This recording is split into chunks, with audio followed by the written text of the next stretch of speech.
Sri Guru Charitra, Chapter 1.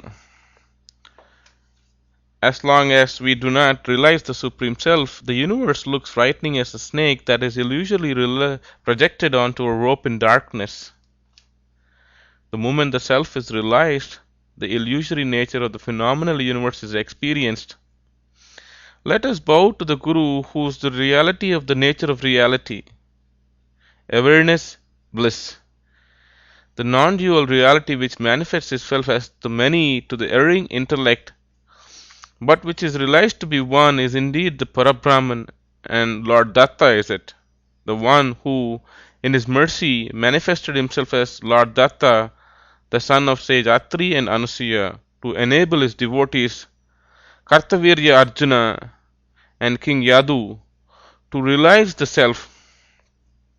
He again manifested himself as Sripad Srivallabha and Sri Nrsimha Saraswati to uplift his devotees.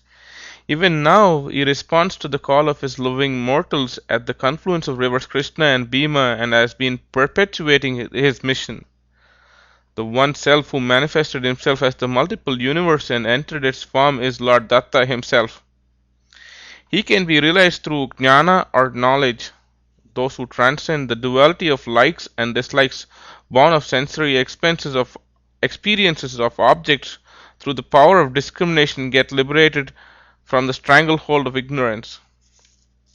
To such a one, only the Supreme Lord is the object of love. It is for the sake of such discriminating ones that the Lord assumes the sporting form of a human being. In every age, he thus manifests himself and restores righteousness through the adherence to his own duties enjoined by the scriptures and then shuffles off his form. In the cosmic cycle of the day of Brahma, 28 cycles of 4 yugas, cosmic epochs, had passed in the Svetavaraha Kalpa.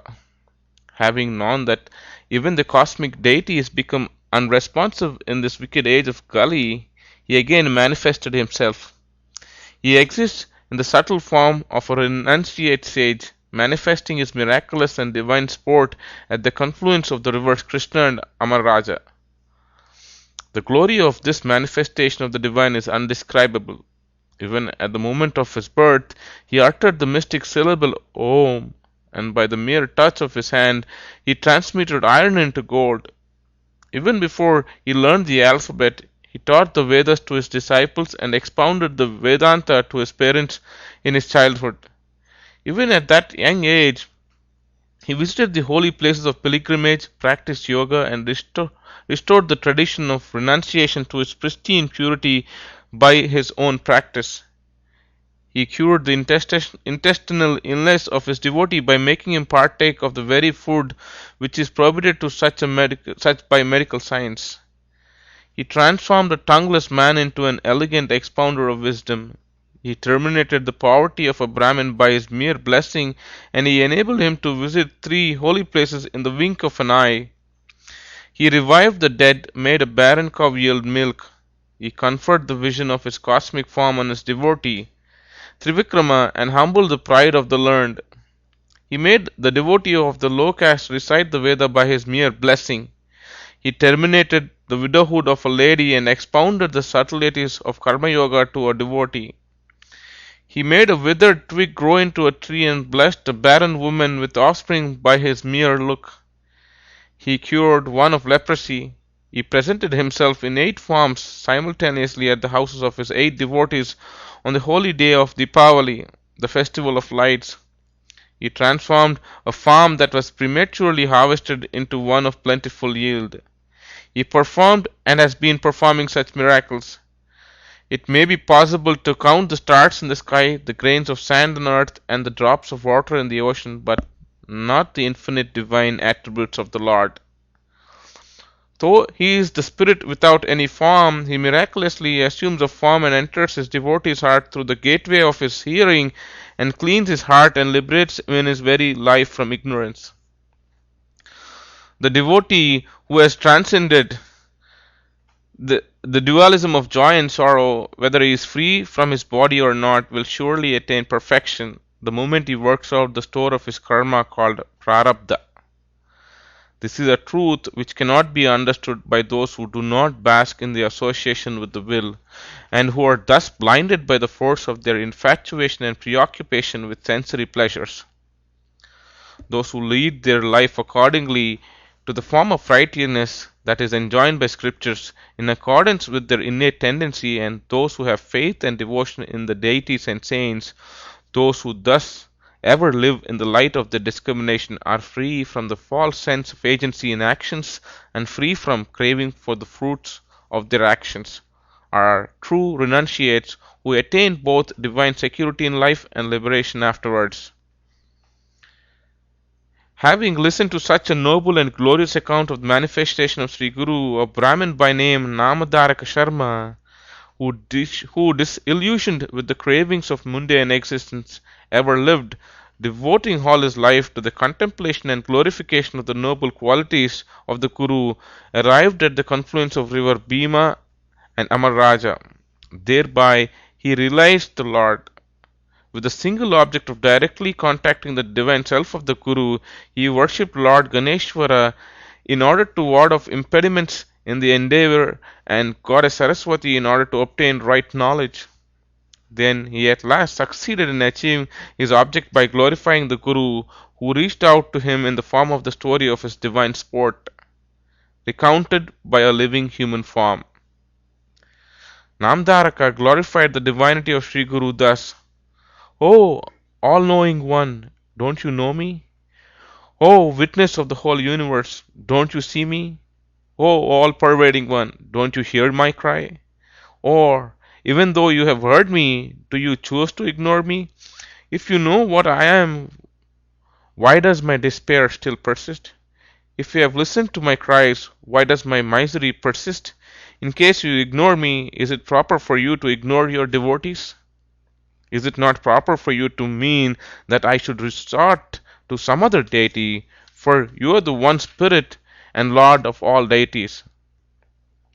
Moreover, you are our ancestral deity. How could I leave you and seek the protection of some other deity? I know that you are my lord.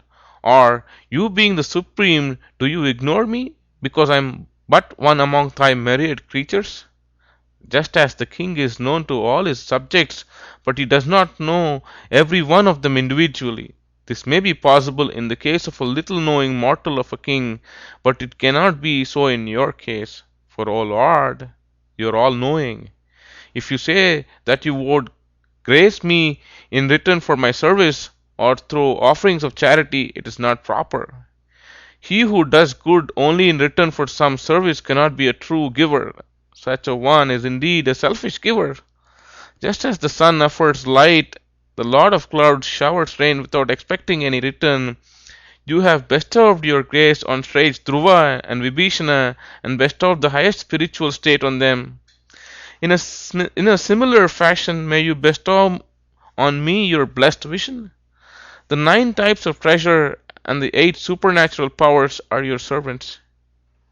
Can you need anything? What is it that I can offer you? You are ever full. What can I do for you? Even ordinary kings on earth ever protect their servants. O you, sustainer of the whole universe, you have already received my worship. Why do you ignore me? O Lord of all deities, are you pained at some failing of mine? It is not improper for you, who is the abode of the grace, to be so. Even a human mother does not mind if a child kicks her with its feet. Always the one or the other of the human parents ever protects their children. You are the father and the mother of the whole creation. If you, who is my father and mother, are not merciful to me, I am helpless. It is not proper for you to say that you have withheld your mercy from me owing to my failings. For all my actions are prompted by ignorance, such as my innate nature. I am doomed to do all those things which I condemned as bad. Do you say that I should undo them by the contrary righteous actions? If most of my actions are holy and only few of them are unholy, it is possible for me to rectify them through prayaschitta, penitentiary actions. Indeed, even such penitentiary actions are afraid of me, even as a cow is afraid of a tiger. How is it possible to remove the blackness of the black gram? Even so, how can japa and dhyana purify me, who is the very form of sin? O Lord, there is no sinner like me, there is no destroyer of sin like you. Therefore, give up your indifference towards me, O Lord, and protect me who has no other refuge. Even flint seems to melt with kindness at my cry of despair. What happened then to your mercy, O merciful Lord? Why don't you protect me, who's a slave of death? He started fasting unto death. One day he wandered about and finally fell asleep under a tree. He had a blissful dream in which he saw a great wandering yogi. He had matted hair and besmeared his body with holy ash. He wore a tiger skin and he wore rosaries of rudraksha on his neck and on his arms. The very sight of the holy one had completely quenched the blazing fire of his longing to see Sriguru. With tears of joy, Namadaraka, prostrated before the Holy One, bathed his sacred feet in the tears of joy and wiped them clean with his own long hair.